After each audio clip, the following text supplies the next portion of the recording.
Hubo un tiempo en que Roma creyó haberlo visto todo. Había conocido reyes y asesinos, salvadores y traidores, hombres elevados a los altares y otros borrados de la memoria. Sin embargo, incluso para Roma, algunos nombres quedaron marcados de forma distinta, envueltos en un eco de miedo, escándalo y desconcierto. Uno de esos nombres fue Cayo Julio César Germánico. Para la historia, pasaría a ser Calígula. Su vida comenzó rodeada de esperanza.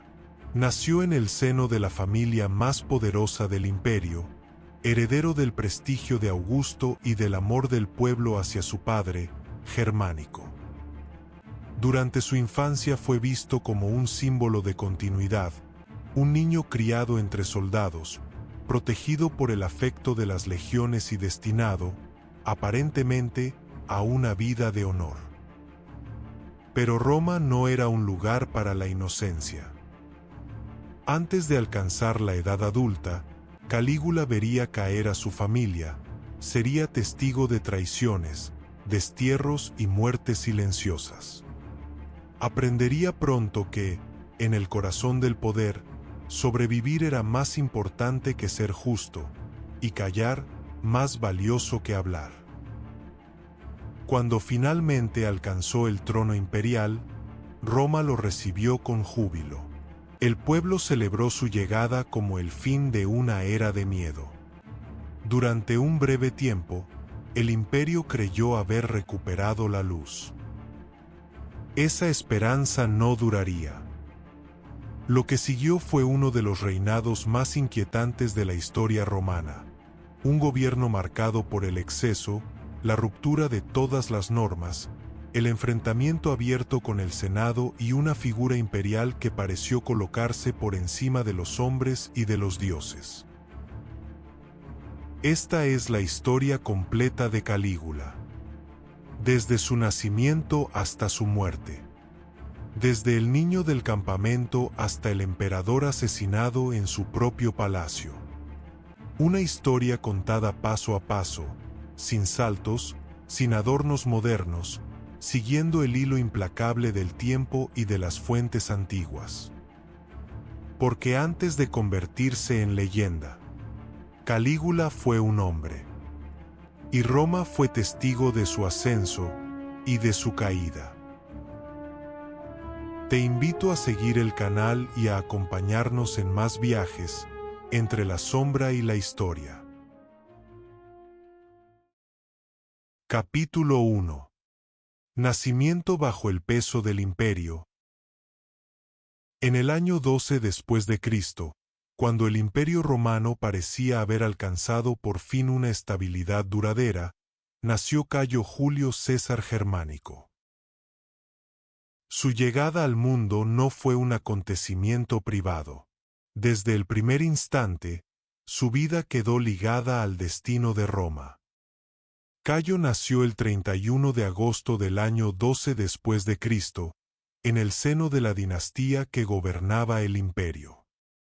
Era hijo de Germánico, uno de los generales más prestigiosos de Roma, y de Agripina la Mayor, nieta directa de Augusto, el fundador del régimen imperial.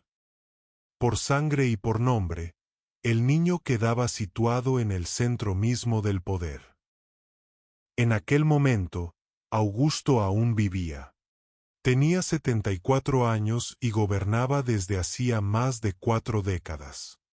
Bajo su autoridad, Roma había dejado atrás las guerras civiles que habían destruido la República. El imperio se extendía desde Hispania hasta Siria, desde el Rin hasta el desierto africano, sostenido por legiones disciplinadas y una administración sólida. Pero la paz de Augusto tenía un precio: el futuro. El problema de la sucesión seguía sin resolverse de forma definitiva. Los herederos naturales del príncipe habían muerto, y el poder había recaído en Tiberio, su hijastro y heredero adoptivo. Aun así, el pueblo romano no amaba a Tiberio como había amado a Augusto. En cambio, Germánico, el padre de Cayo, era diferente. Joven, victorioso y carismático, Germánico encarnaba la esperanza de una nueva generación. Descendía de Augusto por vía femenina y estaba unido a la familia imperial tanto por sangre como por adopción. Para muchos romanos, él representaba el futuro ideal del imperio. El nacimiento de su hijo fue interpretado como una señal de continuidad. Un niño que unía en su persona el prestigio de la gens Julia, la popularidad de la gens Claudia y el recuerdo aún vivo del fundador del régimen. Sin embargo, desde ese primer momento, Cayo nació también bajo una sombra. Porque en Roma, la cercanía al poder no ofrecía protección, sino peligro. Cada nacimiento dentro de la familia imperial era observado con atención, medido en términos políticos, evaluado como una posible amenaza o una futura herramienta. Cayo no era solo un hijo, era un símbolo. Y sin saberlo, había nacido en un mundo donde el afecto podía convertirse en arma y la sangre en condena. Mientras el imperio celebraba la estabilidad alcanzada por Augusto, el destino del niño ya comenzaba a tejerse en silencio, entre expectativas, rivalidades y ambiciones que él aún no podía comprender. Capítulo 2. El niño del campamento. Durante los primeros años de su vida, Cayo Julio César Germánico no creció entre los muros tranquilos de Roma, sino en el mundo áspero y disciplinado de las legiones del Rin. Su padre, Germánico, había sido enviado a la frontera septentrional del imperio tras la muerte de Augusto. Allí, a lo largo de los grandes ríos que marcaban el límite con los territorios germánicos, se concentraban algunas de las tropas más poderosas y peligrosas de Roma. Era un lugar de tensión constante, donde la lealtad de los soldados podía decidir el destino del imperio. Agripina la Mayor acompañó a su esposo. A diferencia de otras mujeres de la élite romana, no permaneció en Roma. Viajó con sus hijos, compartiendo la vida itinerante de los campamentos militares. Fue en ese entorno donde Cayo pasó sus primeros años, rodeado de estandartes, armaduras y el sonido cotidiano de las órdenes militares. Allí, entre tiendas de campaña y fortificaciones de madera, nació el apodo que lo acompañaría para siempre. Para divertir a los soldados, el pequeño Cayo fue vestido con una réplica en miniatura del uniforme militar romano, una túnica corta, un cinturón y unas sandalias claveteadas que llevaban los legionarios. Aquella imagen, un niño imitando a un soldado, conquistó a las tropas. Los legionarios comenzaron a llamarlo Calígula, diminutivo afectuoso de Cáliga, que podía traducirse como botitas. No era un nombre oficial ni solemne, sino un apodo nacido de la familiaridad y del cariño del ejército hacia el hijo de su general. Calígula creció observando a su padre dirigir a las legiones, administrar justicia y mantener el equilibrio en una frontera siempre inestable. Desde una edad temprana fue testigo de la relación directa entre el carisma de un líder y la obediencia de los soldados. Aprendió, sin palabras, que el poder en Roma no residía solo en el Senado, sino también, y quizá sobre todo, en el favor del ejército. La figura de Germánico era venerada por las tropas. Tras las derrotas sufridas por Roma en Germania años atrás, él había restaurado el honor de las legiones, castigado a los enemigos y recuperado estandartes perdidos. Los soldados lo admiraban, y ese afecto se extendía naturalmente a su familia. Para el niño, aquel entorno no parecía peligroso. Pero el campamento militar era también un lugar donde la violencia y la muerte formaban parte de la rutina. Calígula creció viendo castigos, entrenamientos implacables y el peso absoluto de la disciplina romana. Sin saberlo, su carácter comenzó a moldearse allí, en un mundo donde la autoridad no se discutía y la fuerza era sinónimo de orden. Años más tarde, cuando Roma recordara su infancia, no evocaría su nombre verdadero, sino aquel apodo nacido entre las legiones. Capítulo 3. Germánico, el padre admirado. Para comprender la infancia de Calígula, es necesario detenerse en la figura de su padre. Ninguna otra persona marcó tanto los primeros años de su vida como Germánico. Germánico no era solo un general. Era, para muchos romanos, la encarnación de lo que el imperio debía ser. Joven, disciplinado y victorioso, reunía en su persona la herencia de las dos grandes casas que dominaban Roma, la gens Julia y la gens Claudia. Había sido adoptado por Tiberio, pero descendía directamente de Augusto por vía materna, lo que lo situaba en el corazón de la sucesión imperial. Entre las legiones del Rin, Germánico gozaba de un prestigio excepcional. Tras la muerte de Augusto, en el año 14 después de Cristo, parte del ejército se amotinó, descontento con las duras condiciones de servicio y con el nuevo emperador. Fue Germánico quien logró restaurar el orden, no solo con autoridad, sino con una mezcla de cercanía, firmeza y carisma personal. Los soldados lo seguían por lealtad, no por miedo. Calígula, aún niño, presenció aquellos momentos.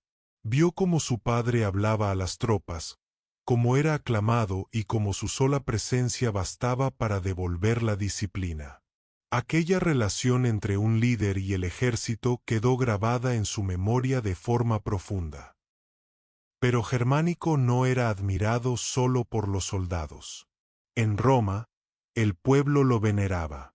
Era visto como el heredero natural de Augusto, el hombre que algún día podría devolver al imperio un liderazgo más cercano y humano. Su imagen contrastaba con la de Tiberio, percibido como distante y reservado. En las calles, en el Senado y en los hogares romanos, el nombre de Germánico despertaba esperanza. Para Calígula, Germánico era simplemente su padre. Pero ese padre vivía rodeado de expectativas que lo superaban como individuo. Cada victoria, cada gesto público, cada decisión era observada y comentada. La familia de Germánico se había convertido, sin proponérselo, en un símbolo político. Agripina la Mayor, su esposa, reforzaba esa imagen. Orgullosa, firme y consciente de su linaje, no ocultaba su convicción de que su esposo representaba el futuro del imperio. Juntos, Germánico y Agripina formaban una pareja admirada, pero también temida por quienes veían en ellos una amenaza al equilibrio del poder. Ese prestigio tenía un reverso peligroso.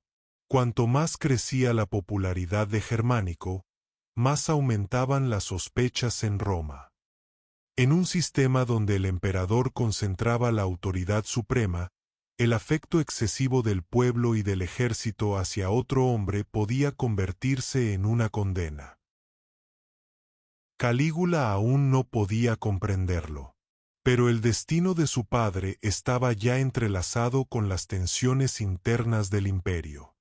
Y muy pronto, esa admiración que rodeaba a Germánico iba a convertirse en el origen de una tragedia que marcaría para siempre la vida de su hijo. Capítulo 4. Muerte en Oriente. En el año 18 después de Cristo, Germánico recibió una nueva misión.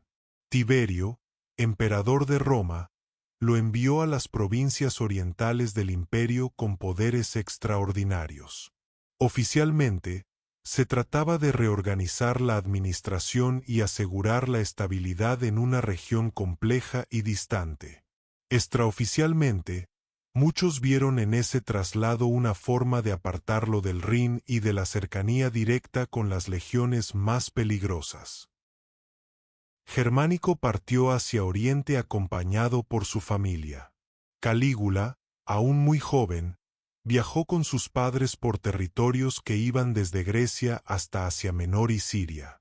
Era un mundo distinto, marcado por antiguas culturas, ciudades helenísticas y una tradición política muy diferente a la de Roma. Pero el viaje no sería solo diplomático. En Siria, Germánico entró en conflicto con Calpurnio Pisón, gobernador de la provincia y hombre cercano a Tiberio. Desde el inicio, la relación entre ambos fue tensa.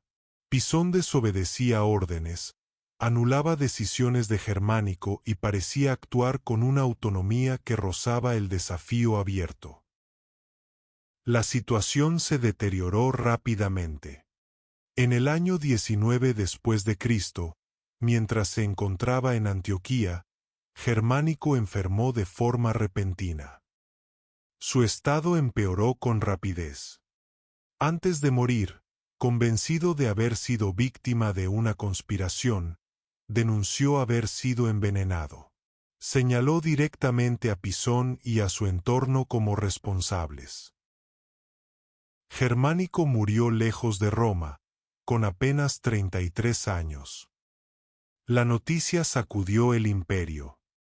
En las provincias orientales, el duelo fue inmediato. Las ciudades cerraron templos y teatros, se suspendieron festejos y el luto se extendió entre la población.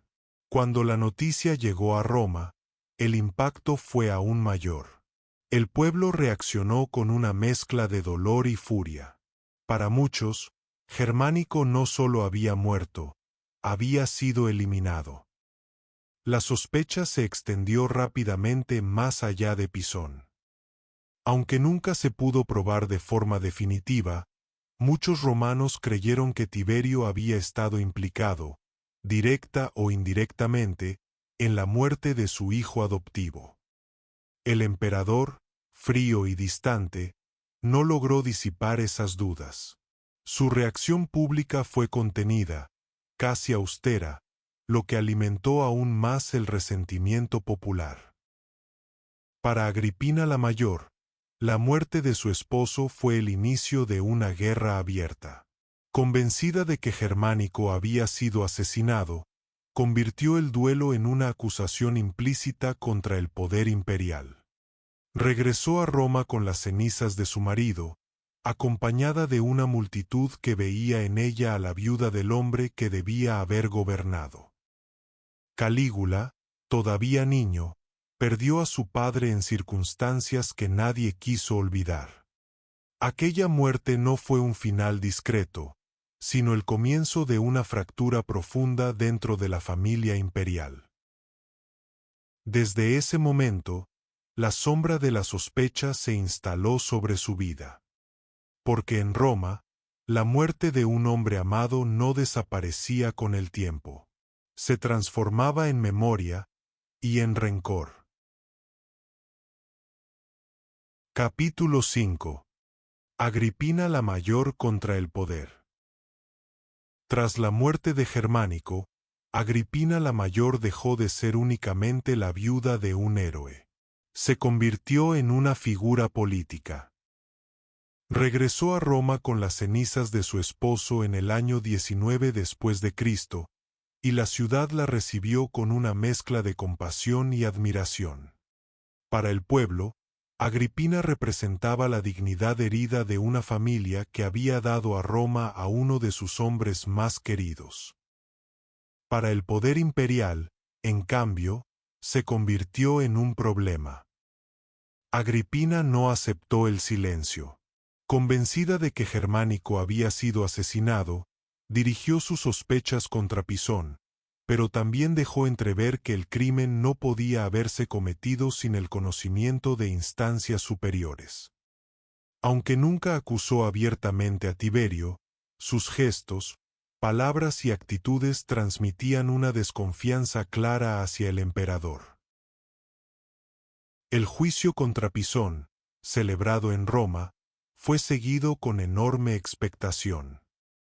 Pisón murió antes de que concluyera el proceso, en circunstancias también ambiguas, y el caso quedó sin una resolución plenamente satisfactoria. Lejos de cerrar las heridas, el episodio profundizó la sensación de que la verdad había sido enterrada. Mientras tanto, la relación entre Agripina y Tiberio se deterioraba. El emperador veía en ella a una mujer orgullosa, incapaz de someterse a la discreción que exigía la corte imperial. Su linaje, su popularidad y su insistencia en reivindicar la memoria de Germánico la convertían en una amenaza. Agripina, por su parte, consideraba que se estaba negando justicia a su esposo y futuro a sus hijos. En este clima de tensión emergió una figura clave, Lucio Helio Sejano, prefecto de la Guardia Pretoriana. Sejano era el hombre más poderoso de Roma después del emperador. Ambicioso, calculador y profundamente desconfiado de la familia de Germánico, veía en los hijos de Agripina, y especialmente en los varones, un obstáculo para sus propios planes. Poco a poco, comenzó a influir sobre Tiberio, alimentando sus temores y reforzando la idea de que Agripina conspiraba contra él. La lucha se volvió silenciosa, pero constante. Agripina defendía públicamente los derechos de sus hijos, insistía en su ascendencia augustea y se negaba a adoptar un papel pasivo. En una corte donde la supervivencia dependía del silencio y la obediencia, su actitud resultaba peligrosa.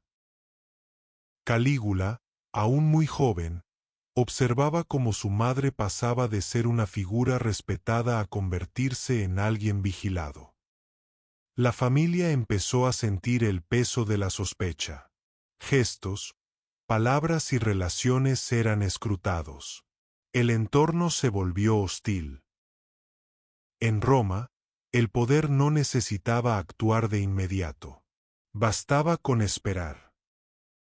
Agripina había decidido enfrentarse al sistema desde dentro, convencida de que la justicia y la memoria de Germánico acabarían imponiéndose. Pero el imperio no funcionaba según ideales, sino según equilibrios frágiles y voluntades ocultas. La confrontación estaba en marcha, y sus consecuencias no tardarían en alcanzar a toda la familia. Capítulo 6. Caída y exilio de la familia.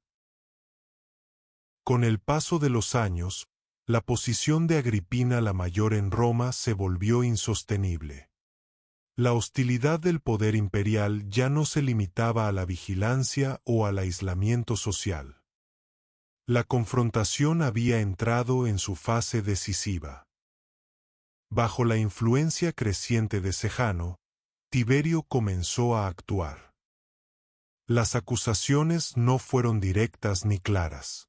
En Roma, raramente lo eran. Se hablaba de deslealtad, de arrogancia, de comportamiento impropio para una mujer de su rango.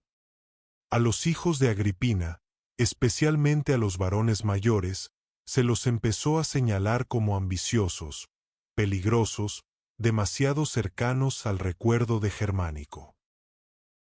En el año 29 después de Cristo, el golpe cayó finalmente.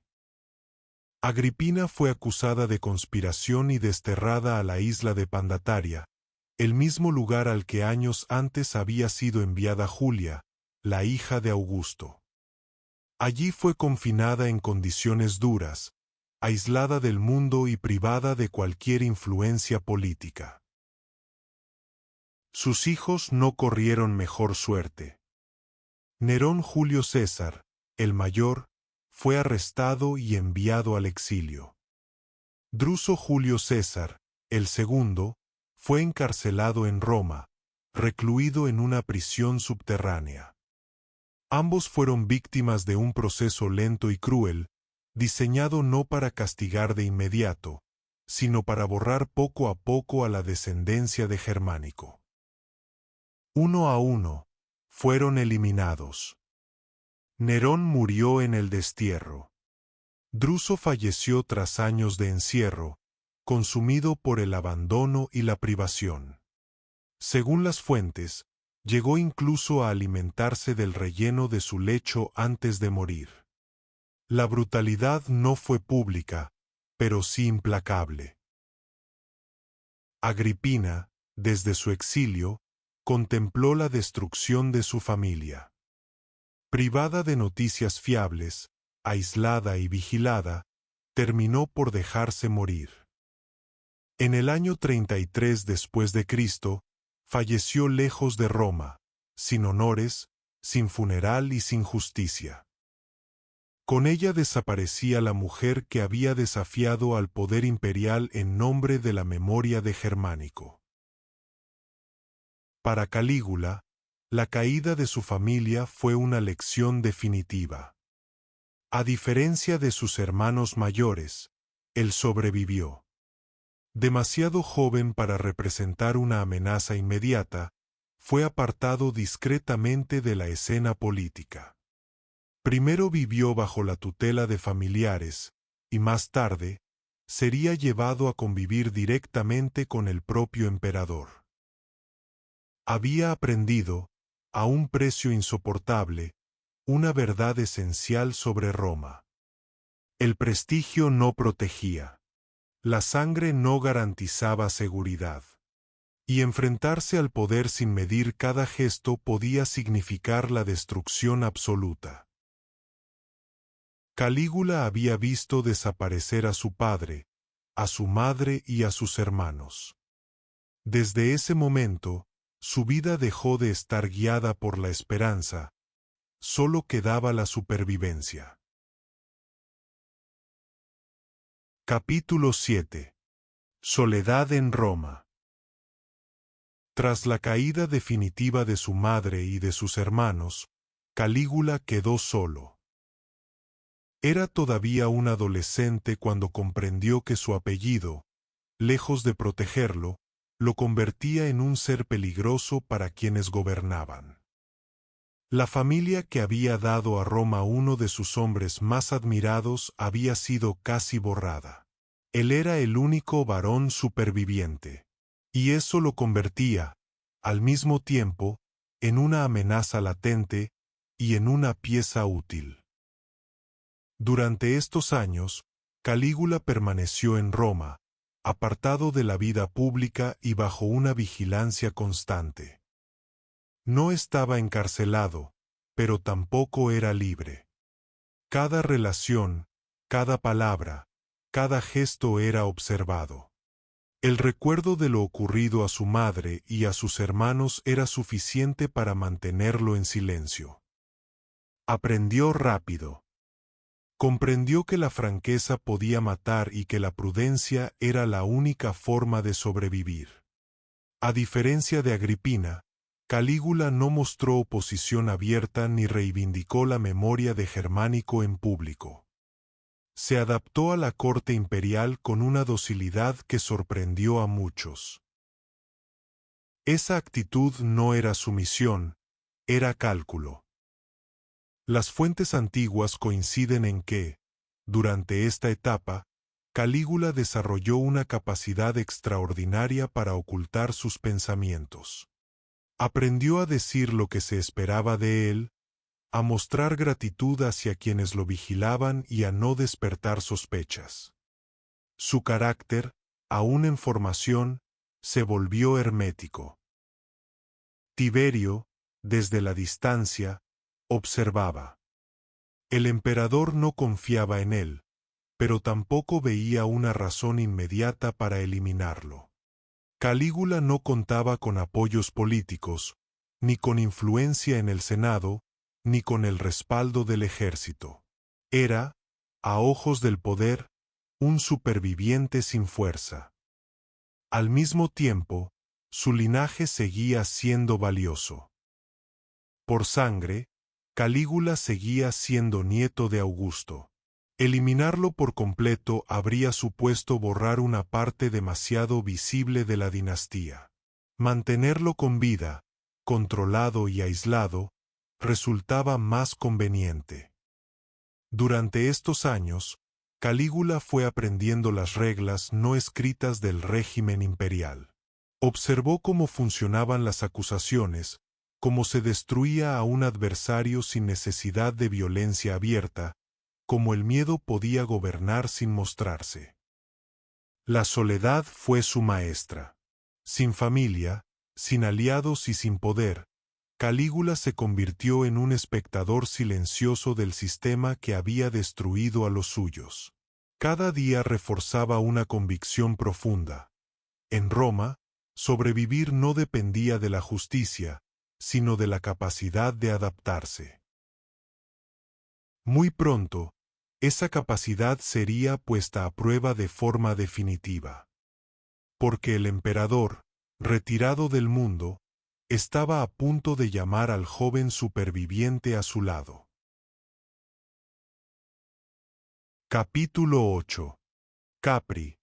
Vivir junto al emperador. En los últimos años de su reinado, Tiberio se retiró de la vida pública y se instaló de forma casi permanente en la isla de Capri. Desde allí gobernaba el imperio a distancia, rodeado de un círculo reducido, lejos del Senado y de la multitud de Roma. Fue a ese entorno cerrado y desconfiado a donde fue llevado Calígula. El traslado no fue un honor, fue una prueba. Capri no era solo un lugar de retiro, era un espacio de control absoluto. Quienes residían allí lo hacían bajo la mirada constante del emperador.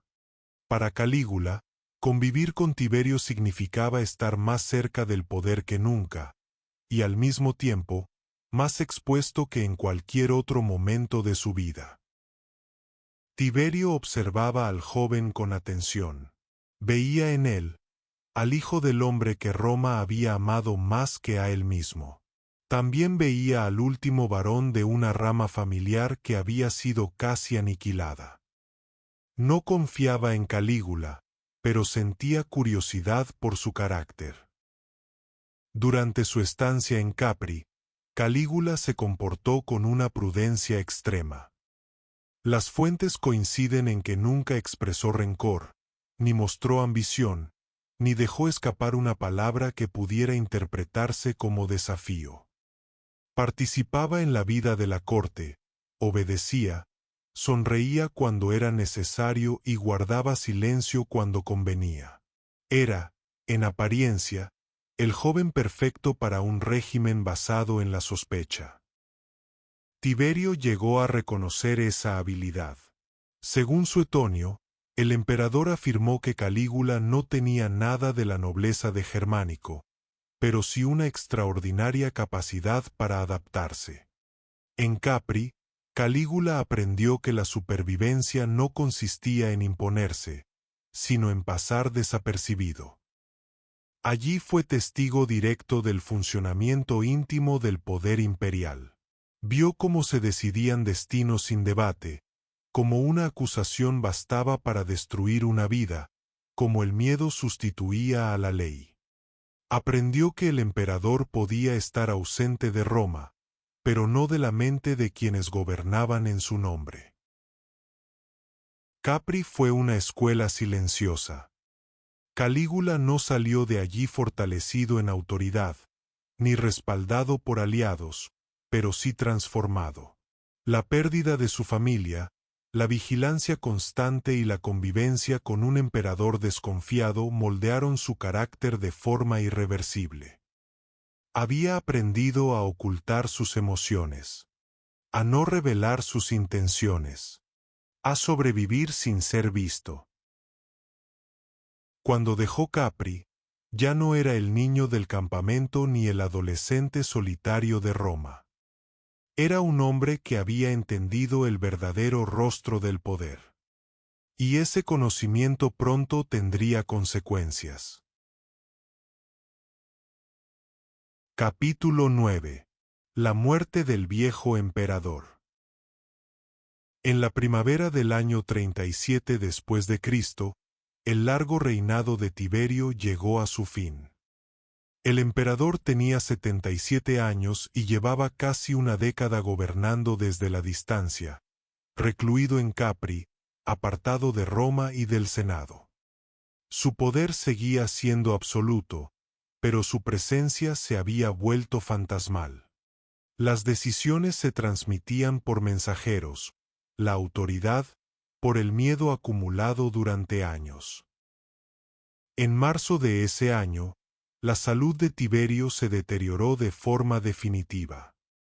Según las fuentes antiguas, el emperador cayó gravemente enfermo en Miceno, en la costa de Campania. Durante varios días, su estado fue incierto. En un primer momento, se creyó que había muerto. La noticia comenzó a circular, y algunos, convencidos de que el final era inevitable, empezaron a actuar en consecuencia. Entre ellos estaba Calígula. Calígula se encontraba cerca del emperador. Había pasado los últimos años bajo su observación directa, sobreviviendo gracias al silencio y la prudencia. Ahora, el hombre que había destruido a su familia estaba agonizando. Las circunstancias exactas de la muerte de Tiberio nunca quedaron del todo claras. Algunas fuentes afirman que el emperador recuperó momentáneamente la conciencia y pidió comida, lo que provocó pánico entre quienes ya se habían adelantado a celebrar su muerte. Otras sugieren que Macro, el nuevo prefecto de la Guardia Pretoriana, pudo acelerar el final, quizá con la connivencia de Calígula, quizá actuando por iniciativa propia. Lo cierto es que Tiberio murió el 16 de marzo del año 37 después de Cristo. Con él desaparecía el último vínculo directo con el régimen fundado por Augusto. El imperio se encontraba ante una encrucijada. Legalmente, la sucesión no era sencilla.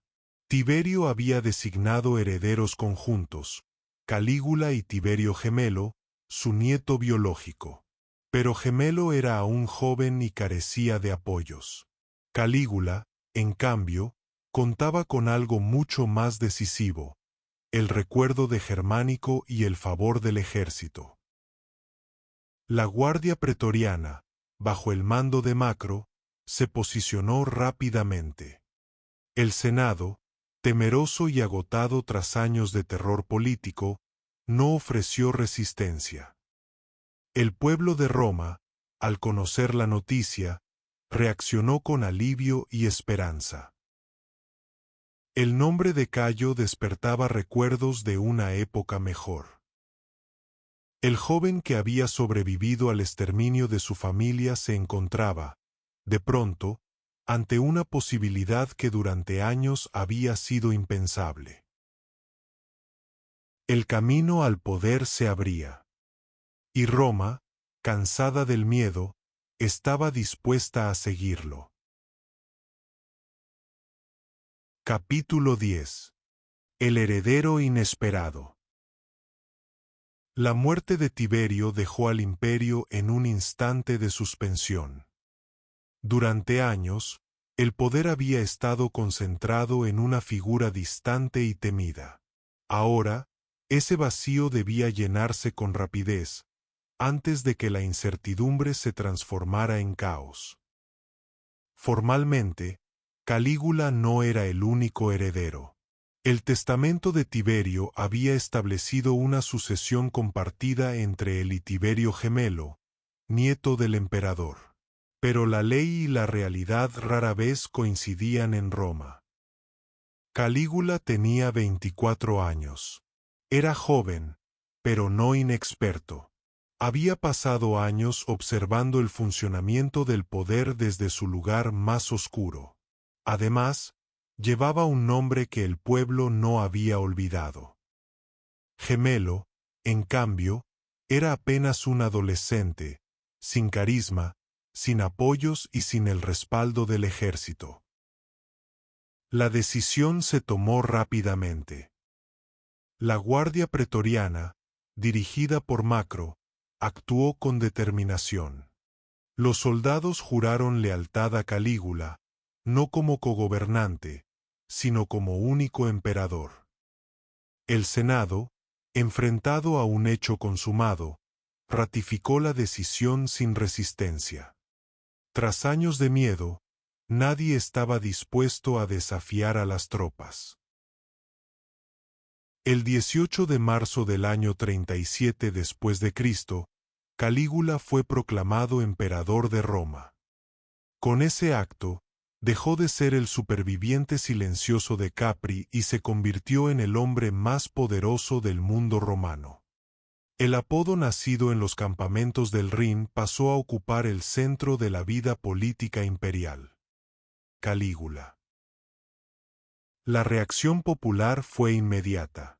Roma celebró el fin del régimen de Tiberio como una liberación. Multitudes acudieron a las calles, se ofrecieron sacrificios y se pronunciaron votos de prosperidad para el nuevo emperador. El recuerdo de Germánico se proyectó sobre su hijo, como si el pasado pudiera regresar a través de él. Calígula supo aprovechar ese momento. Ordenó honores públicos para su familia, rehabilitó la memoria de su madre y de sus hermanos, y presentó su ascenso como una reparación histórica. Se mostró cercano, accesible, dispuesto a gobernar de forma diferente. Durante esos primeros días, el imperio creyó estar entrando en una nueva era. Para muchos, Calígula no era solo un emperador joven. Era la promesa de un poder más humano, menos dominado por el miedo y la sospecha. Pero bajo esa imagen de renovación se acumulaban años de silencios, pérdidas y aprendizajes oscuros. El hombre que había aprendido a sobrevivir en la sombra estaba ahora bajo la luz absoluta. Y esa luz pronto revelaría algo más que esperanza. Capítulo 11. El comienzo del reinado, esperanza y entusiasmo. Los primeros meses del gobierno de Calígula estuvieron marcados por una sensación casi unánime de alivio. Tras años de sospecha, juicios y silencios impuestos, Roma creía haber despertado de una larga pesadilla. El nuevo emperador se presentó como la antítesis de Tiberio. Desde el inicio, Calígula adoptó una actitud abierta y conciliadora. Participó en actos públicos, asistió a juegos y ceremonias religiosas, y mostró una cercanía que había estado ausente durante el reinado anterior. El pueblo lo recibió con entusiasmo, proyectando sobre él no solo sus propias expectativas, sino también el recuerdo de su padre. Uno de sus primeros gestos fue anular los procesos por traición que habían marcado los últimos años de Tiberio. Muchos exiliados regresaron a Roma. Se devolvieron propiedades confiscadas y se prometió el fin de las acusaciones arbitrarias. Estas decisiones fueron interpretadas como un acto de justicia y reconciliación. Calígula también restauró el honor de su familia. Ordenó ceremonias públicas en memoria de Germánico, Agripina la Mayor y sus hermanos fallecidos. Sus restos fueron honrados y su recuerdo reivindicado oficialmente. Para el pueblo romano, aquello no solo era un gesto político, sino una reparación moral largamente esperada. El Senado, aunque cauteloso, se mostró colaborador.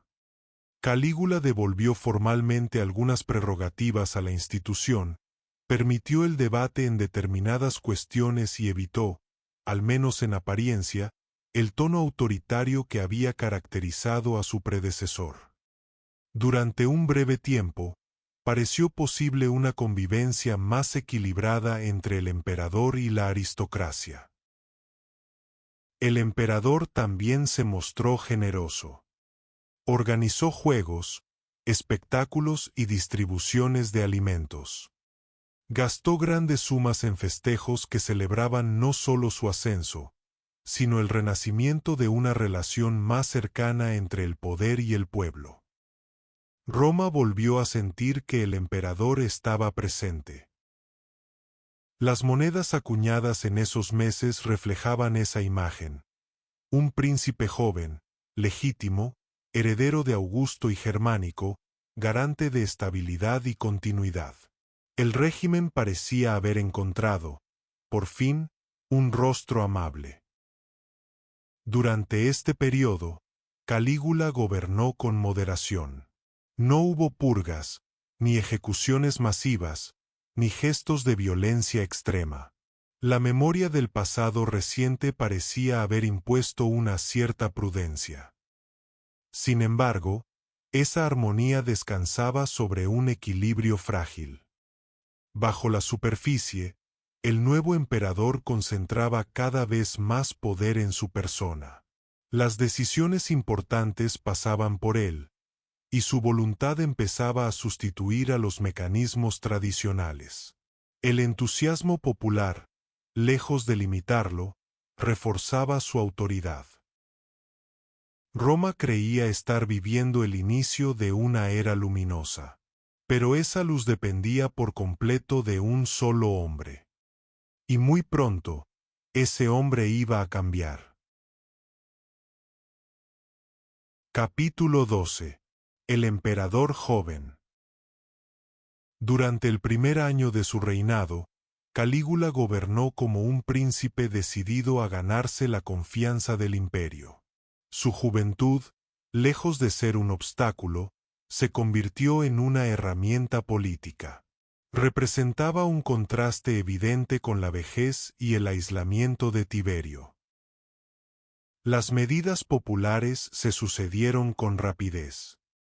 Calígula concedió amnistías a quienes habían sido condenados o perseguidos durante el régimen anterior, especialmente en los últimos años marcados por los procesos por traición. Muchos regresaron del exilio, otros recuperaron sus bienes y algunos volvieron a ocupar posiciones públicas. La atmósfera de miedo comenzó a disiparse. El emperador prometió una restauración moral y política del Estado. En sus discursos y decisiones iniciales, insistió en el respeto a las leyes, en la dignidad del Senado y en la importancia de gobernar para el bienestar común. Permitió que la aristocracia recuperara una parte del protagonismo perdido y evitó, al menos al principio, humillar públicamente a los senadores. También cuidó con atención su imagen pública. Se mostró cercano al pueblo, asistiendo a espectáculos, participando en ceremonias religiosas y financiando celebraciones.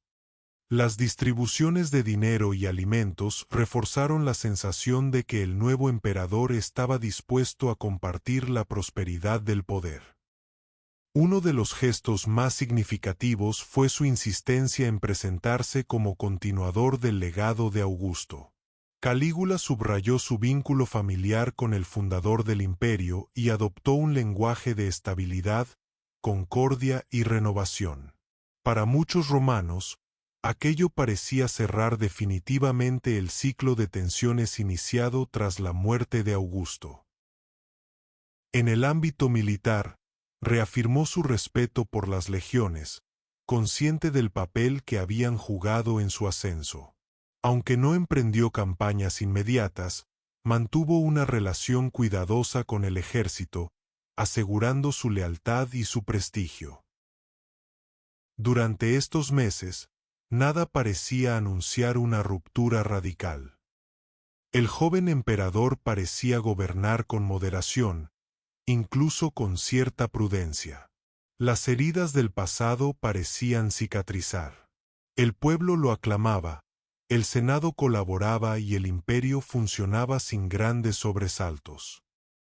Sin embargo, esa etapa estaba sostenida por un delicado equilibrio emocional y político. Calígula había acumulado demasiadas pérdidas, demasiados silencios y demasiadas lecciones aprendidas en la oscuridad. Su aparente serenidad no borraba el pasado, lo contenía. Bastaría un solo acontecimiento para romper esa contención. Y ese acontecimiento estaba a punto de llegar. Capítulo 13. La enfermedad que lo cambia todo. A finales del año 37 después de Cristo, cuando apenas llevaba unos meses en el poder, el reinado de Calígula sufrió un punto de inflexión decisivo. El joven emperador cayó gravemente enfermo. Durante varios días, quizás semanas, su vida estuvo en peligro. Las fuentes antiguas no se ponen de acuerdo sobre la naturaleza de la enfermedad. Algunos autores hablan de una fiebre intensa, otros de un trastorno nervioso, y no faltan quienes sugieren envenenamiento, epilepsia o incluso una crisis psicológica extrema provocada por el peso del poder. Lo cierto es que Roma entera temió la muerte del emperador. La reacción fue inmediata. El pueblo llenó los templos, ofreciendo sacrificios y promesas a los dioses. Senadores, magistrados y ciudadanos comunes juraron votos por su recuperación. Calígula, aún joven, se había convertido en el símbolo de una esperanza colectiva. Pero cuando el emperador se recuperó, algo había cambiado. Según los relatos antiguos, Calígula salió de la enfermedad con una actitud distinta, más dura, más desconfiada. Aquella cercanía inicial dio paso a una frialdad creciente. Los gestos de clemencia comenzaron a desaparecer, sustituidos por decisiones imprevisibles. Uno de los primeros signos de ruptura fue su reacción hacia quienes durante su convalecencia habían hecho promesas extremas a los dioses a cambio de su vida. En lugar de agradecerlas, Calígula exigió que se cumplieran literalmente, incluso cuando implicaban sacrificios personales o ruinas económicas. El tono había cambiado. También comenzó a mostrar una relación distinta con el poder.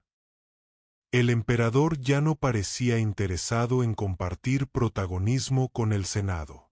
Su palabra empezó a imponerse sin discusión. La ironía, el desprecio y la humillación pública comenzaron a formar parte de su forma de gobernar. Las fuentes sugieren que la enfermedad actuó como un desencadenante. No creó al nuevo Calígula, pero liberó tensiones acumuladas durante años de miedo, pérdida y silencio. La muerte de su padre, la persecución de su madre, el exterminio de sus hermanos y la supervivencia forzada bajo Tiberio habían dejado una huella profunda. Desde ese momento, el emperador comenzó a actuar con una lógica distinta. Se volvió más impulsivo, más consciente de su poder absoluto y menos dispuesto a limitarse. La admiración del pueblo empezó a mezclarse con inquietud. El Senado, con temor. Roma no lo sabía aún, pero el periodo de ilusión había terminado. El reinado de Calígula había entrado en una nueva fase, una fase imprevisible. Capítulo 14. La muerte de Gemelo. Durante los primeros meses del reinado de Calígula, una figura permanecía en silencio, pero nunca fuera de peligro. Tiberio Gemelo, nieto directo de Tiberio y heredero legítimo según el testamento original del viejo emperador. Gemelo era joven, apenas un adolescente, y carecía de ambición visible. No conspiraba, no hablaba, no se movía. Pero su sola existencia era un problema. En Roma, el poder no dependía solo de lo que uno hacía, sino de lo que podía llegar a representar. Al principio, Calígula fingió protegerlo. Lo mantuvo cerca, bajo vigilancia discreta, presentándolo como un miembro respetado de la familia imperial.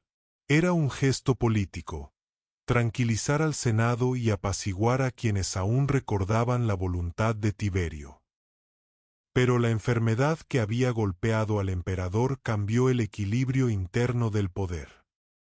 Tras su recuperación, Calígula comenzó a ver amenazas donde antes había indiferencia. Los rumores crecieron. Se habló de conspiraciones, de apoyos ocultos, de posibles reclamaciones. Nada de ello pudo demostrarse. No hacía falta. En el año 37 después de Cristo, Gemelo fue acusado de haber rezado por la muerte del emperador durante su enfermedad. Una acusación tan vaga como irreversible. En Roma, rezar podía ser un crimen si el poder decidía interpretarlo así. La orden fue rápida. Gemelo fue obligado a suicidarse. Tenía poco más de 18 años. No hubo juicio público. No hubo defensa. Tampoco protestas. Con su muerte, Calígula eliminó al último heredero legítimo que podía disputarle el trono. Ya no quedaban alternativas dinásticas claras. El poder, por primera vez, estaba completamente solo en sus manos. Y con esa soledad absoluta, comenzó a desaparecer el freno. El principado dejaba de ser una herencia compartida. A partir de ese momento, sería una voluntad personal. Capítulo 15. El poder absoluto. Con la muerte de Tiberio Gemelo, Calígula quedó sin rivales dinásticos. Ya no había herederos alternativos, ni figuras capaces de equilibrar su autoridad. El poder imperial, que Augusto había diseñado como un sistema de apariencias compartidas, comenzó a transformarse en algo distinto, un gobierno personal sin contrapesos reales.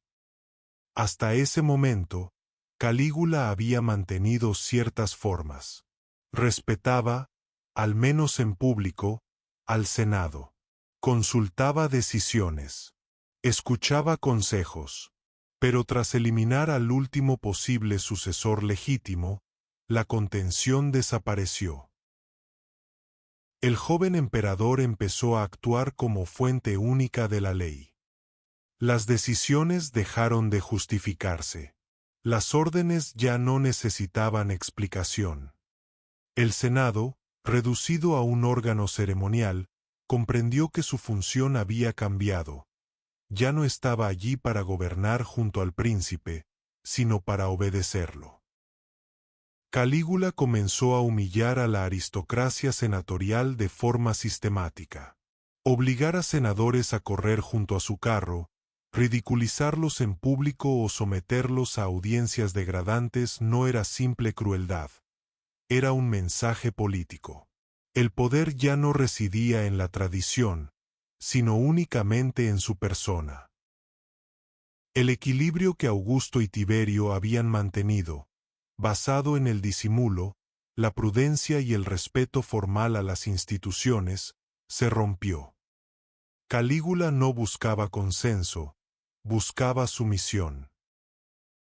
La administración del Estado se volvió imprevisible. Favores y castigos se repartían sin lógica aparente.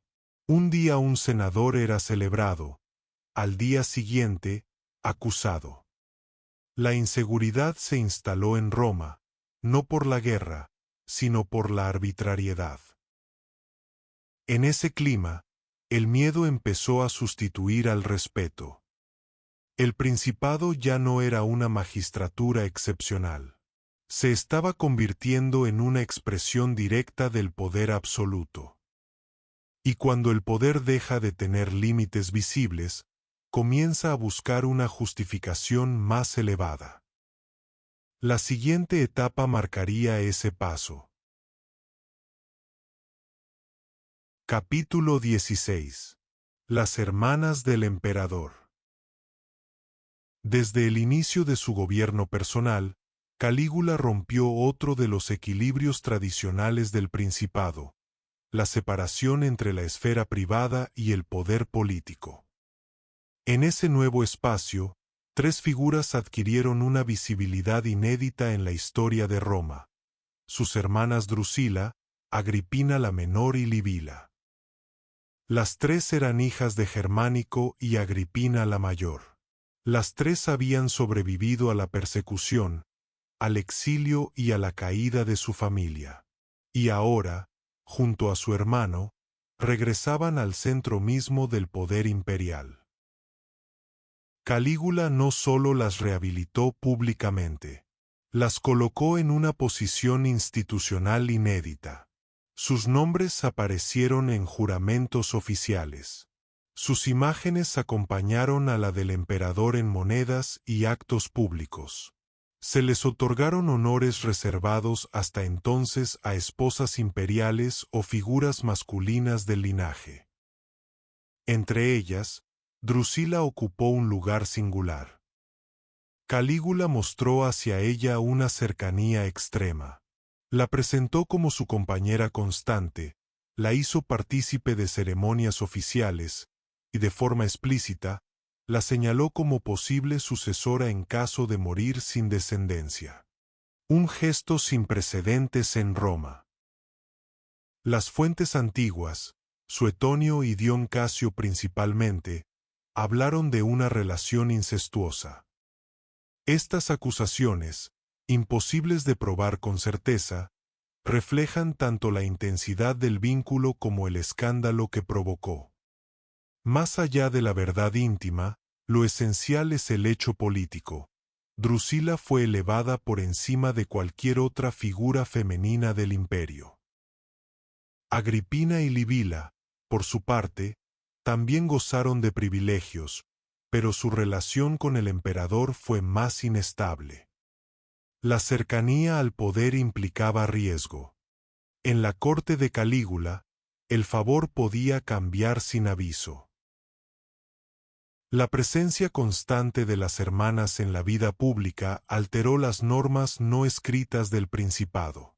Para muchos senadores, aquello simbolizaba una ruptura profunda con el orden tradicional. Para el emperador, era una afirmación clara: el poder residía en su sangre, no en las instituciones. Pero ese equilibrio interno, sostenido por afectos y lealtades familiares, no tardaría en quebrarse. La muerte de Drusila marcaría un punto de no retorno. Capítulo 17. Drusila, la pérdida decisiva. En el año 38 después de Cristo, en el punto más alto de su cercanía al poder, Drusila murió de forma repentina. Tenía poco más de 20 años.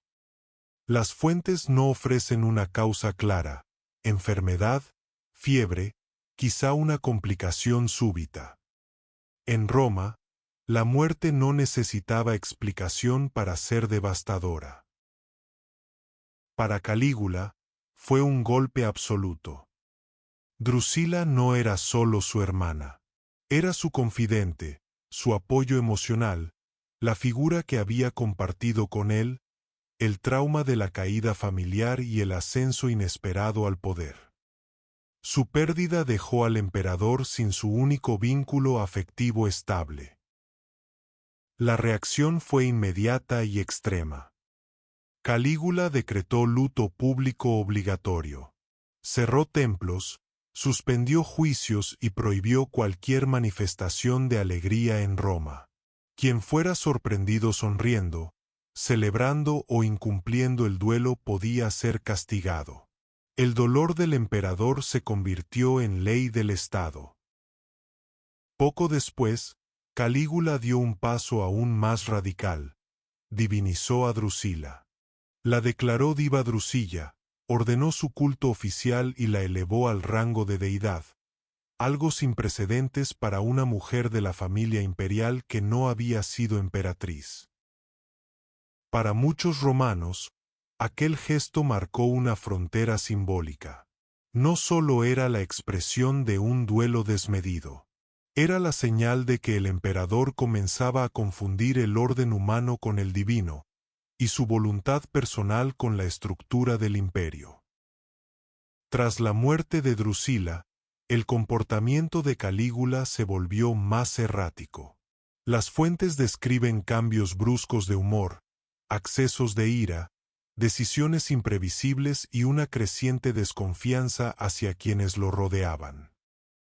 Agripina y Livila, que hasta entonces habían compartido el favor imperial, comenzaron a quedar relegadas. El círculo íntimo se estrechó. La soledad se hizo más profunda. La muerte de Drusila no fue solo una tragedia familiar. Fue un punto de inflexión psicológico y político. A partir de ese momento, el gobierno de Calígula entró en una fase más oscura, donde el miedo empezó a sustituir definitivamente a la lealtad. Capítulo 18. El culto a su propia figura. Tras la muerte de Drusila, el poder de Calígula comenzó a adoptar una nueva forma. Ya no se trataba solo de gobernar sin límites, sino de redefinir su lugar dentro del orden del mundo.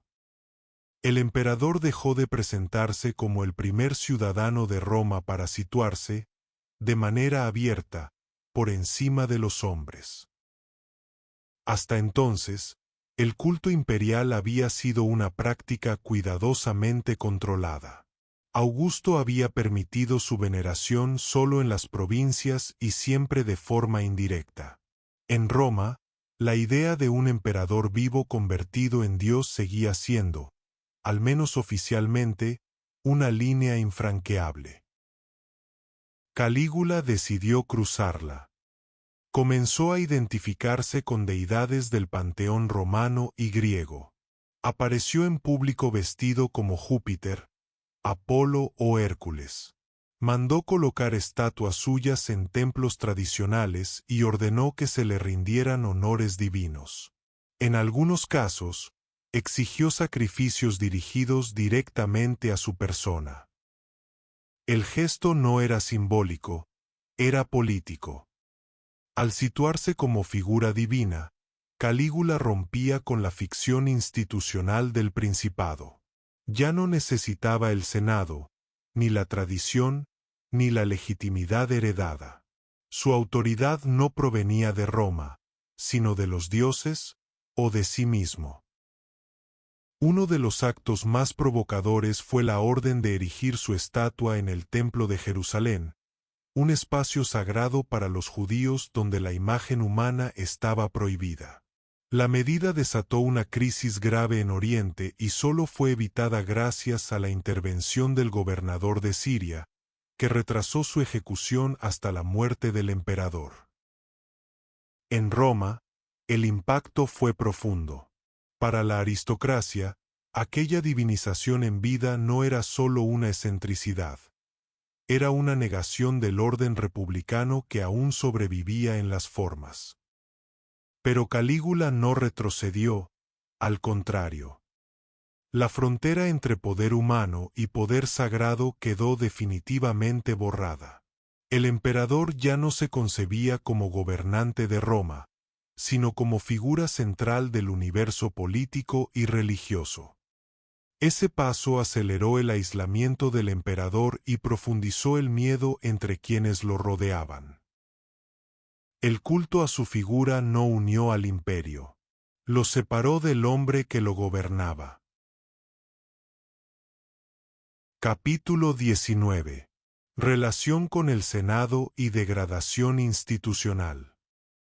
A medida que Calígula consolidaba su poder personal y su imagen divina, la relación con el Senado romano se deterioró de forma irreversible.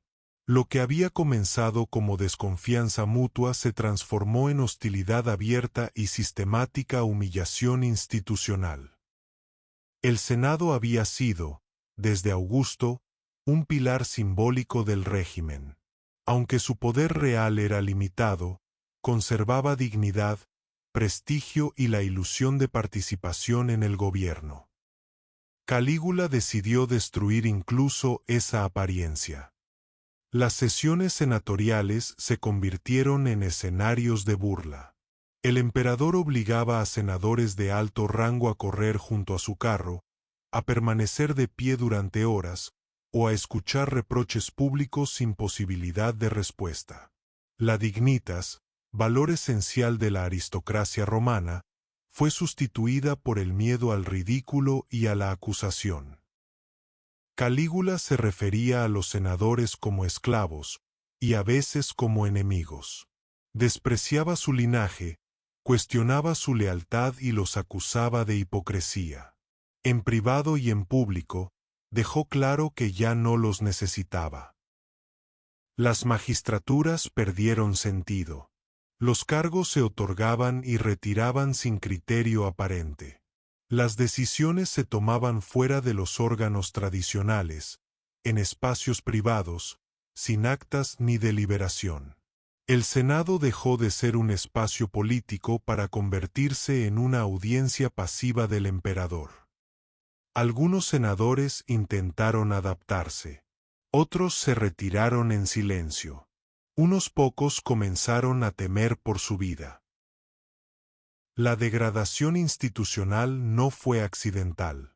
Calígula comprendía perfectamente el valor simbólico del Senado. Humillarlo era una forma de demostrar que ninguna autoridad sobrevivía fuera de la suya. Roma, que había soportado emperadores autoritarios, se enfrentaba ahora a algo distinto. Un príncipe que no fingía respeto por las formas republicanas y que convertía la tradición en objeto de desprecio. Con el Senado reducido al silencio, el último contrapeso político desaparecía. Y cuando las instituciones dejan de proteger a los hombres, solo queda el temor. Capítulo 20. El miedo como herramienta. A partir del segundo año de su reinado, el gobierno de Calígula dejó de apoyarse en la autoridad y pasó a sostenerse casi exclusivamente en el temor. El emperador comprendió que el miedo era más rápido, más eficaz y más silencioso que cualquier sistema legal. Los juicios por traición se convirtieron en un instrumento cotidiano.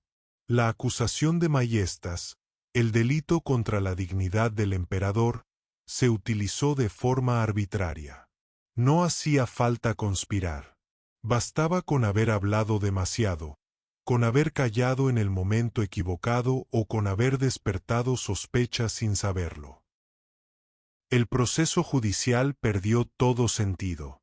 Las pruebas eran innecesarias. Las defensas, inútiles. El acusado conocía el resultado antes de hablar. En muchos casos, la única opción era quitarse la vida por imposición del poder, presentada como un acto de dignidad que evitaba represalias contra la familia. Las condenas no solo eliminaban enemigos, financiaban el régimen. Las propiedades de los ejecutados eran confiscadas y transferidas al tesoro imperial. Villas, tierras, esclavos y riquezas pasaban a manos del emperador, alimentando tanto sus gastos desmedidos como su capacidad de recompensar a quienes aún le servían. El terror se convirtió así en una fuente de ingresos. Nadie estaba a salvo. Senadores, antiguos colaboradores e incluso amigos personales fueron eliminados. La lealtad no garantizaba supervivencia. Al contrario, la cercanía al poder aumentaba el riesgo. La guardia pretoriana ejecutaba las órdenes sin cuestionarlas, pero incluso entre sus filas comenzó a extenderse la inquietud. Sabían que un emperador que gobernaba por miedo podía volver ese mismo miedo contra quienes lo protegían. Roma entró en un clima de sospecha permanente. Las casas se cerraban, las palabras se medían, las amistades se enfriaban. El silencio se convirtió en la única defensa posible. Calígula había logrado controlar el imperio mediante el terror. Pero ese control tenía un precio: el aislamiento absoluto. Y en ese aislamiento, el poder empieza a ser observado desde la sombra. Capítulo 21. Relaciones y matrimonios. La vida sentimental de Calígula estuvo profundamente ligada al ejercicio del poder. Sus relaciones no fueron solo personales, tuvieron consecuencias políticas, sociales y simbólicas. En ellas se refleja con claridad la evolución de su carácter y su forma de gobernar. Antes de convertirse en emperador, Calígula se casó con Junia Claudila, una unión concertada durante el reinado de Tiberio. El enlace respondía a la lógica tradicional de las alianzas aristocráticas y no dejó huella política duradera. Junia murió joven, antes del ascenso de Calígula al trono, y su figura quedó pronto diluida en los acontecimientos posteriores. Durante los últimos años de Tiberio, Calígula mantuvo una relación decisiva con Ennia Naevia, esposa de Macro, prefecto de la Guardia Pretoriana. Ennia no fue su esposa, pero sí una figura clave en su ascenso. A través de esta relación, Calígula se aseguró el apoyo del hombre que controlaba la fuerza militar más decisiva de Roma. La alianza fue eficaz y temporal. Una vez en el poder, Calígula mandó ejecutar a Macro y obligó a Ennia a quitarse la vida. El vínculo dejó de ser útil, y en su mundo, lo inútil no sobrevivía. Ya como emperador, su primer matrimonio oficial fue con Livia Orestila, una mujer de la aristocracia romana. El enlace fue abrupto y escandaloso. Calígula la tomó como esposa directamente de su boda con otro hombre. El matrimonio duró muy poco. Poco después, Livia fue repudiada y desterrada, acusada incluso de mantener contacto con su antiguo marido. Fue una unión sin afecto ni estabilidad, marcada por el capricho y la demostración de poder absoluto. A continuación, Calígula se casó con Lolia Paulina, una de las mujeres más ricas y nobles de Roma. El matrimonio fue breve y completamente político. No hubo descendencia ni convivencia real. Calígula se cansó de ella y la repudió, prohibiéndole volver a contraer matrimonio. Años después, incluso tras su muerte, Lolia sería perseguida por orden imperial, señal de que el vínculo dejó una huella amarga. Su última esposa fue Milonia Cesonia, la relación más duradera, y según las fuentes, la más auténtica. Cesonia no pertenecía a la alta aristocracia y era mayor que el emperador. Estaba embarazada cuando se casaron, algo que escandalizó a Roma. Aún así, Calígula la mantuvo a su lado hasta el final. Con Cesonia tuvo una hija, Julia Drusila, a quien el emperador expuso públicamente como continuadora de su linaje, incluso sometiéndola a pruebas rituales para comprobar su naturaleza divina. La paternidad y el matrimonio no suavizaron su gobierno, pero sí mostraron un apego personal poco habitual en su etapa final. Las relaciones de Calígula revelan un patrón constante: el afecto subordinado al poder, el matrimonio como instrumento, y la intimidad convertida en territorio político. Nada, ni siquiera el vínculo conyugal, escapaba a su voluntad. Capítulo 22. Roma como escenario. En la etapa final de su reinado, Calígula transformó Roma en un escenario permanente de poder. La ciudad dejó de ser solo la capital del imperio para convertirse en un reflejo directo de su voluntad, su grandeza y su desmesura. Los gastos imperiales alcanzaron niveles sin precedentes. Las reservas acumuladas por Tiberio fueron consumidas rápidamente. Juegos, banquetes, donativos y construcciones se sucedían sin control financiero. Para Calígula, el dinero no era un recurso que administrar, sino una herramienta para impresionar, dominar y humillar. Los espectáculos públicos se multiplicaron. Gladiadores, cacerías, carreras y representaciones se organizaban con una frecuencia agotadora. El pueblo, al principio entusiasmado, empezó a percibir el exceso como algo inquietante. La abundancia constante perdía su efecto y dejaba al descubierto la inestabilidad del régimen. La arquitectura se convirtió en un lenguaje político. Calígula mandó construir y modificar edificios no por utilidad, sino por simbolismo. El ejemplo más extremo de esta concepción fue una gran obra efímera levantada sobre el mar, concebida no como infraestructura, sino como afirmación de poder. El gesto desafiaba a la naturaleza y a la tradición, proclamando que no existían límites para su autoridad. También amplió el palacio imperial, conectándolo directamente con templos y espacios públicos. De ese modo, su residencia privada se fundía con la ciudad y con lo sagrado. Roma ya no estaba gobernada desde el Palatino, era parte del Palatino. Los gastos excesivos obligaron a intensificar confiscaciones e impuestos. Lo que se mostraba como generosidad hacia el pueblo se financiaba mediante el terror a las élites. La ciudad brillaba, pero el precio se pagaba en silencio. Roma se convirtió en un teatro donde el emperador era actor principal y director absoluto. Cada acto, cada obra, cada moneda gastada era una afirmación de poder. Pero los escenarios deslumbrantes no podían ocultar una realidad cada vez más peligrosa. El imperio estaba sostenido por un hombre solo, rodeado de enemigos silenciosos. Capítulo 23. El puente de la bahía de Campania. En el año 39 después de Cristo, Calígula llevó su concepción del poder a uno de sus gestos más célebres y enigmáticos. En la bahía de Campania, un lugar asociado al lujo y a la élite romana, ordenó la construcción de un puente flotante formado por cientos de barcos alineados y anclados entre la costa y el puerto de Puteoli. No era una obra práctica.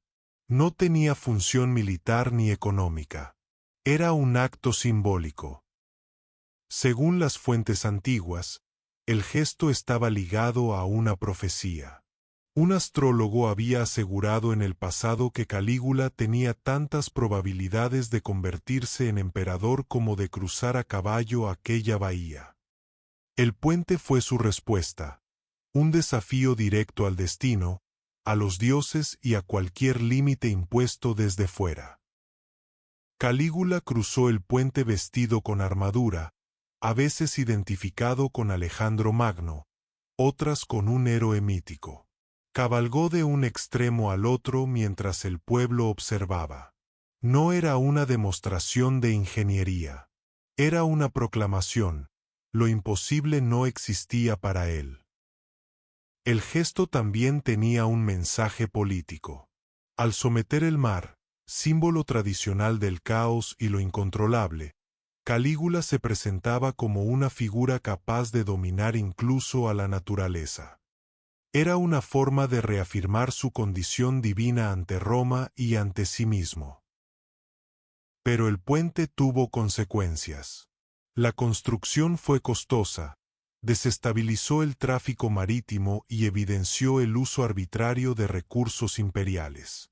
Para muchos contemporáneos, Aquella obra marcó el punto en que la grandeza empezó a confundirse definitivamente con la locura. El puente no unió dos orillas. Separó al emperador del mundo real. Desde ese momento, incluso quienes aún le eran leales comenzaron a comprender que el poder de Calígula ya no buscaba gobernar, sino demostrar su superioridad absoluta. Y cuando el poder se convierte en desafío al destino, suele atraer su propia caída. Capítulo 24. La guerra que no fue. En el año 39 después de Cristo, Calígula dirigió su atención hacia las fronteras del norte del imperio. Germania, un territorio marcado por la memoria de las derrotas romanas y por el prestigio militar de su padre germánico, se convirtió en el nuevo escenario donde el emperador buscó afirmarse como comandante supremo. El desplazamiento del emperador con las legiones generó expectación.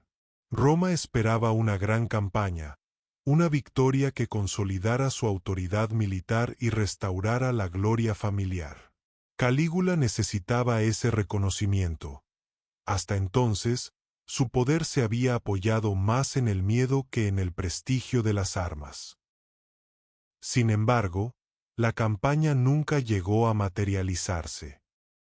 Las fuentes describen movimientos confusos, órdenes contradictorias y una tensión creciente entre el emperador y sus generales. Hubo preparativos, desfiles, despliegues, pero no una guerra real. Las legiones permanecieron inactivas, desconcertadas ante la falta de un objetivo claro. El episodio más famoso se produjo en la costa del norte, cuando Calígula anunció una invasión de Britania. De nuevo, la expectativa fue enorme. Britania era una tierra casi mítica para Roma, apenas explorada y nunca conquistada de forma permanente. Pero la invasión no ocurrió. En su lugar, Calígula ordenó a los soldados formar en la playa y recoger conchas marinas, que presentó como botín del océano. El gesto fue interpretado por los contemporáneos como una burla o una señal de desequilibrio mental. Para el emperador, era otra afirmación simbólica. Incluso el mar estaba sometido a su voluntad. Desde una lectura política, el episodio reveló algo más profundo. Calígula desconfiaba del ejército. Temía su poder, su autonomía y su capacidad para proclamar a otro emperador. Mantener a las legiones ocupadas, confundidas y dependientes era una forma de control. La guerra que no fue dañó seriamente su prestigio militar. Los soldados obedecieron, pero no admiraron. Los oficiales cumplieron órdenes, pero comenzaron a dudar. Calígula regresó a Roma sin victoria, sin gloria y sin el reconocimiento que buscaba. Había desafiado al destino, al mar y a la tradición militar. Pero al hacerlo, había perdido algo más peligroso que una batalla: la confianza de quienes empuñaban las armas. Porque cuando un emperador pierde el respeto del ejército, su final comienza a tomar forma. Capítulo 25. Las legiones y el emperador. El vínculo entre Calígula y el ejército fue siempre ambiguo. Su infancia entre las legiones del Rin le había otorgado una familiaridad temprana con los soldados, pero ya como emperador esa cercanía se transformó en desconfianza mutua. Tras los episodios en Germania y Britania, la relación se deterioró de forma visible. Las legiones habían obedecido órdenes que carecían de sentido militar y que, en muchos casos, las habían expuesto al ridículo. El prestigio del emperador como comandante quedó seriamente dañado.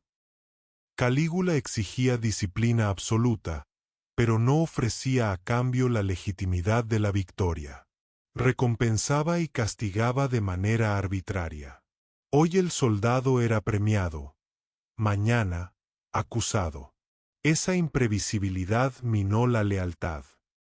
Además, el emperador temía al ejército. Sabía que las legiones podían hacer y deshacer emperadores. Para evitarlo, trató de mantenerlas divididas, vigiladas y ocupadas en tareas sin gloria. Esa estrategia, lejos de asegurar su poder, generó resentimiento. La Guardia Pretoriana, que había sido clave en su ascenso, comenzó también a inquietarse. Calígula había eliminado a Macro, su antiguo protector, y no dudaba en humillar o amenazar a los propios pretorianos. El mensaje era claro: nadie era indispensable. La paga, los honores y el reconocimiento dejaron de ser garantías de fidelidad. El ejército ya no veía en Calígula al hijo de Germánico, el general admirado, sino a un gobernante imprevisible, incapaz de liderar en el campo de batalla. El respeto se transformó en obediencia forzada. Y la obediencia forzada nunca es lealtad. Cuando el emperador perdió el apoyo emocional y moral de las legiones, su poder quedó sostenido únicamente por el miedo y la rutina. En ese clima de tensión, los conspiradores encontraron algo esencial: indiferencia. Y donde hay indiferencia, el golpe se vuelve posible. Capítulo 26. El aislamiento del poder. En los últimos meses de su reinado, Calígula gobernaba desde un aislamiento casi absoluto. Había perdido el respeto del Senado, el afecto del pueblo y la lealtad sincera del ejército. Lo que quedaba era un poder sostenido por el miedo, pero rodeado de enemigos silenciosos. La desconfianza se convirtió en su forma natural de relación con el mundo. Sospechaba de todos: senadores, oficiales, servidores e incluso de quienes compartían su vida privada. Cambiaba de residencia con frecuencia, dormía en lugares distintos cada noche y hacía ejecutar a personas por simples rumores o intuiciones. La paranoia no era infundada. Calígula sabía que había sembrado resentimiento. Había humillado, empobrecido y aterrorizado a demasiados hombres poderosos. La conspiración no era una posibilidad abstracta, sino una consecuencia lógica. El círculo de confianza se redujo hasta casi desaparecer. Las audiencias se volvieron breves. Las decisiones se tomaban en soledad. El emperador ya no buscaba consejo, solo obediencia inmediata. Incluso la Guardia Pretoriana, su última protección real, dejó de ser un refugio seguro. Calígula los despreciaba, los provocaba y los amenazaba. Al hacerlo, rompió el último vínculo de lealtad personal que podía haberlo salvado. La soledad en la cima no fue solo emocional, sino política. El emperador se había convertido en una figura aislada, sin apoyos genuinos, sin instituciones que lo sostuvieran y sin un ejército dispuesto a defenderlo con convicción. Calígula había llevado el poder a su forma más pura, una voluntad solitaria frente al mundo. Pero el poder absoluto, cuando se ejerce sin aliados, se convierte en vulnerabilidad. En los pasillos del palacio, el silencio ya no era respeto. Era espera. Capítulo 27. La conspiración. A comienzos del año 41 después de Cristo, la conspiración contra Calígula dejó de ser un rumor para convertirse en una decisión concreta. El núcleo del complot se formó en el lugar más peligroso posible para un emperador: la Guardia Pretoriana, encargada precisamente de su protección. El malestar llevaba tiempo acumulándose. Los pretorianos habían visto cómo Calígula eliminaba a Macro, el hombre que lo había llevado al poder. Habían sufrido humillaciones públicas, amenazas constantes y una disciplina imprevisible. Servían a un emperador que no confiaba en ellos y que parecía disfrutar recordándoles lo fácilmente reemplazables que eran. La figura central del complot fue Casio Querea, tribuno de la Guardia Pretoriana. Querea había sido objeto de burlas constantes por parte de Calígula, quien se mofaba de su voz y de su supuesta falta de virilidad, asignándole contraseñas ridículas para los relevos de guardia.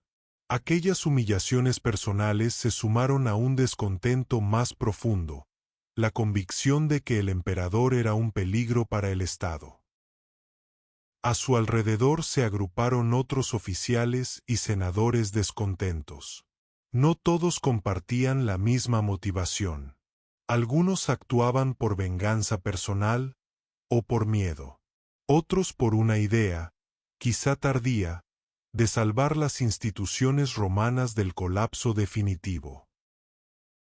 La conspiración avanzó en silencio. No hubo grandes reuniones ni proclamas.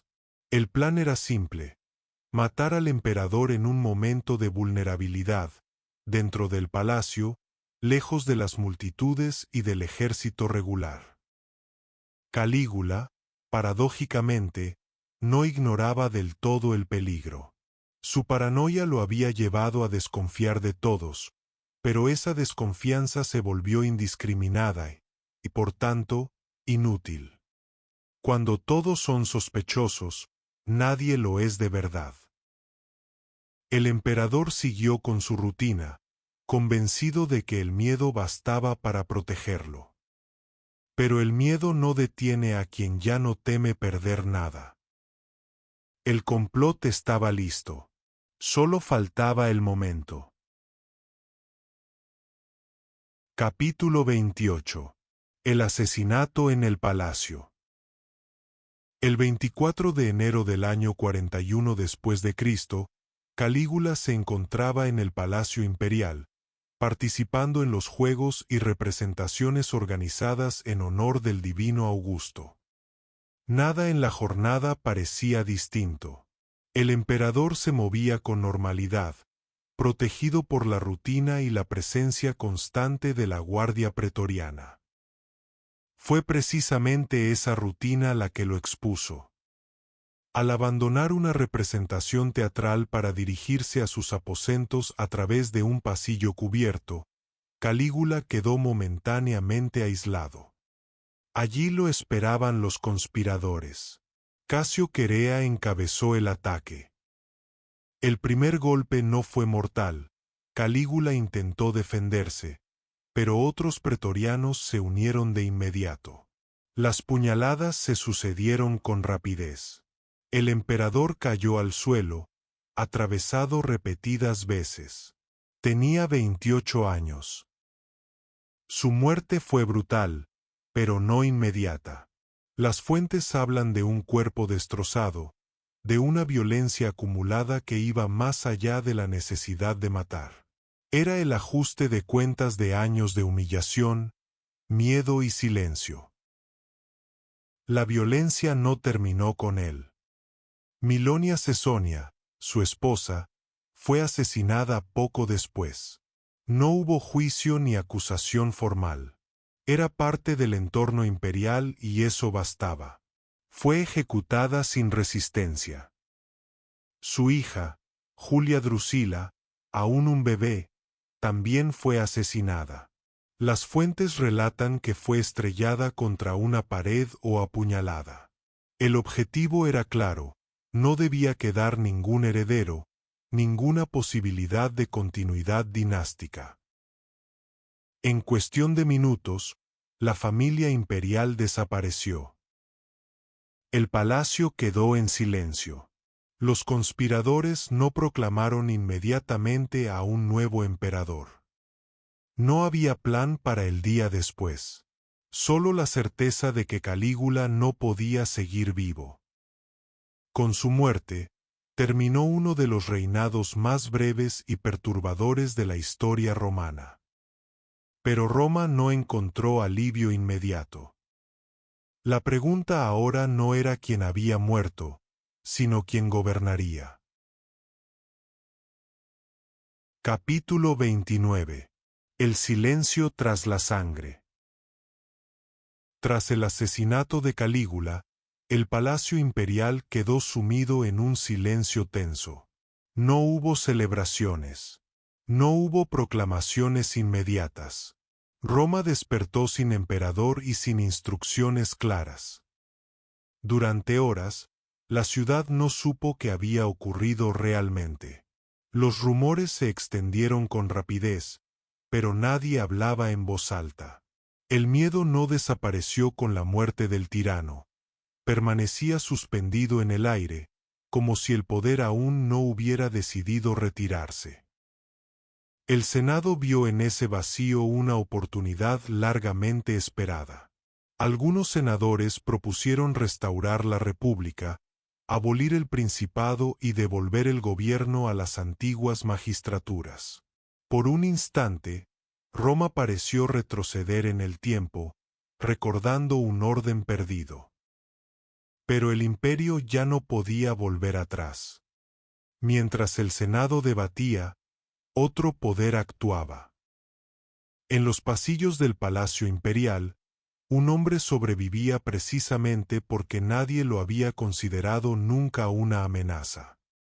Tiberio Claudio Druso, tío de Calígula, había pasado gran parte de su vida apartado de la política, observado con desprecio por la aristocracia y subestimado incluso por su propia familia. Según las fuentes, fue hallado oculto tras una cortina, temiendo correr la misma suerte que su sobrino. No fue el Senado quien decidió su destino. Fue el ejército. La Guardia Pretoriana, consciente de que el vacío político podía desembocar en una guerra civil, tomó una decisión pragmática. Proclamaron emperador a Claudio en el mismo palacio, rodeándolo y escoltándolo hasta su cuartel. Allí le juraron fidelidad. El gesto marcó un punto de no retorno. Por primera vez, un emperador era elegido de forma clara y directa por las Fuerzas Armadas, no por la apariencia de consenso senatorial. El Senado protestó, debatió, incluso soñó con restaurar la República. Pero carecía de tropas. Y sin fuerza militar, sus palabras no podían imponerse. Claudio aceptó el poder con cautela. Sabía que su vida dependía de mantener el apoyo de quienes lo habían elevado.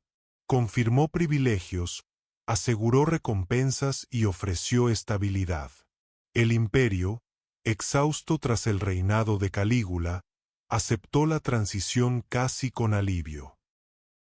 El nuevo emperador representaba lo opuesto a su predecesor. Discreto donde hubo exceso. Administrador donde hubo espectáculo. Silencioso donde hubo terror. La dinastía Julio-Claudia continuaba, pero había aprendido una lección amarga. Calígula había demostrado hasta dónde podía llegar el poder sin límites. Claudio gobernaría recordando que sobrevivir, a veces, es la forma más eficaz de llegar al trono. Roma no recuperó la República, pero recuperó algo esencial, el tiempo para seguir siendo imperio. Y en ese silencio posterior a la sangre, quedó grabada una verdad incómoda. El imperio podía sobrevivir a un emperador, pero no a la ausencia de límites. Capítulo 30.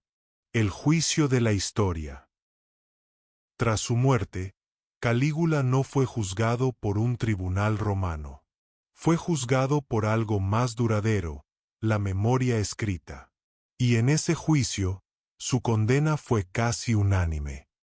Las principales fuentes que han llegado hasta nosotros, Suetonio, Dion Casio, y de forma más indirecta, Flavio Josefo, construyeron la imagen de un emperador cruel, arbitrario y desmesurado. En sus relatos, Calígula aparece como un gobernante dominado por el capricho, la violencia y la humillación sistemática de quienes lo rodeaban. Sin embargo, esas fuentes no fueron neutrales. Todos escribieron después de su muerte, bajo regímenes que necesitaban justificar su asesinato y legitimar a sus sucesores. Presentar a Calígula como un monstruo no solo explicaba su final, lo hacía necesario. Los episodios más escandalosos, incesto, locura absoluta, crueldades teatrales, deben leerse con cautela. Algunos pudieron ser exagerados, otros, deformados por la hostilidad senatorial. Pero incluso descontando la propaganda, permanece un núcleo difícil de ignorar, un ejercicio del poder profundamente destructivo. Calígula gobernó sin frenos institucionales, sin respeto por la tradición y sin límites morales reconocibles. Humilló al Senado, aterrorizó a la aristocracia romana, desestabilizó al ejército y convirtió el Estado en una extensión de su voluntad personal. No fue un gobernante incapaz, fue un gobernante que no quiso contenerse. Hablar de Calígula es adentrarse en un territorio donde la historia y el mito se confunden. Pocos emperadores romanos han quedado tan atrapados en la caricatura como él. El desafío no es absolverlo, sino comprender que parte de esa imagen responde a la propaganda y que parte pertenece al hombre real que gobernó Roma entre los años 37 y 41 después de Cristo. La imagen tradicional del tirano loco procede, en gran medida, de una aristocracia humillada y desposeída. Roma no perdonaba a quien rompía sus reglas no escritas. Y Calígula no solo concentró poder, despreció abiertamente las apariencias republicanas. No fingió gobernar con el Senado, lo sometió. No ocultó la naturaleza monárquica del régimen, la exhibió. Ese gesto, más que sus excesos, lo convirtió en enemigo irreconciliable de la aristocracia romana. Muchos de los actos atribuidos a su locura pueden interpretarse también como provocaciones políticas extremas. En una cultura obsesionada con el honor y la jerarquía, la burla era un arma devastadora. Pero eso no lo absuelve. Hubo violencia real. Hubo ejecuciones, confiscaciones y miedo constante. Reducirlo a un demente irracional es simplificar un fenómeno más inquietante. Un hombre formado en la tragedia, criado entre conspiraciones y silencios forzados, que llegó al poder sin haber aprendido nunca a confiar. La muerte de su padre, la destrucción de su familia, los años de vigilancia junto a Tiberio, todo eso no explica sus actos, pero ayuda a comprenderlos. El Calígula histórico no fue un monstruo de leyenda, tampoco una simple víctima del sistema. Fue un emperador joven, con poder ilimitado, sin contrapesos, sin afectos estables y sin voluntad de someterse a la tradición. En ese cóctel, Roma encontró uno de sus espejos más incómodos. Pero Calígula no fue solo un individuo excepcional. Fue la expresión más extrema de una dinastía. Con su muerte, el linaje iniciado por Augusto alcanzó un punto de ruptura definitiva. La casa Julio Claudia, construida sobre la herencia del poder, la sacralización de la sangre y la confusión entre familia y Estado, mostró sus límites. Calígula no fue un accidente histórico. Fue el resultado final de un sistema que había concentrado el poder sin aprender a controlarlo. Vinculado a Augusto a través de la cadena de adopciones imperiales y heredero del prestigio de Germánico, llegó al trono con una legitimidad casi absoluta, pero formado en un entorno de sospecha, persecución y violencia familiar. La ficción augustea de la República restaurada se quebró definitivamente durante su reinado. El Senado quedó reducido a una institución humillada, y el gobierno personal alcanzó niveles irreversibles. Su asesinato no supuso el derrumbe del imperio. Supuso algo más inquietante. Tras la violencia no llegó la caída, sino la continuidad. Claudio fue proclamado emperador no como heredero directo de Augusto, sino como superviviente. El sistema creado por Augusto seguía en pie, pero profundamente transformado. Calígula cerró una etapa. Con él, terminó la inocencia política del imperio. Separar el mito del hombre no significa absolverlo, significa entenderlo. Porque para comprender su caída no basta con juzgar al individuo. Es necesario mirar la historia de la casa que lo llevó al trono. Después de la sangre, llegó el silencio. No el silencio de la paz, sino el de un sistema que seguía funcionando, incluso después de devorar a uno de los suyos. Roma no celebró ni lloró. El nombre de Calígula fue borrado, sus imágenes destruidas, su memoria condenada. Pero la ciudad siguió en pie. El imperio continuó su marcha. Nada se detuvo. Su figura quedó atrapada entre la propaganda, el escándalo y el mito. Las fuentes lo transformaron en monstruo, en advertencia, en exceso llevado al extremo. Y más allá de los relatos, de las condenas y de los silencios impuestos, quedó una huella más profunda. Fue el eco de una dinastía nacida del orden y consumida por el miedo. La prueba de que el poder absoluto, cuando no reconoce límites ni contrapesos, termina devorando incluso a quienes lo heredan. Roma siguió adelante, pero el silencio que siguió a Calígula no fue vacío. Fue memoria contenida, una advertencia grabada no en estatuas, sino en la conciencia del imperio. Porque los emperadores pasan, el poder permanece, y cuando nadie lo detiene, siempre acaba reclamando su precio.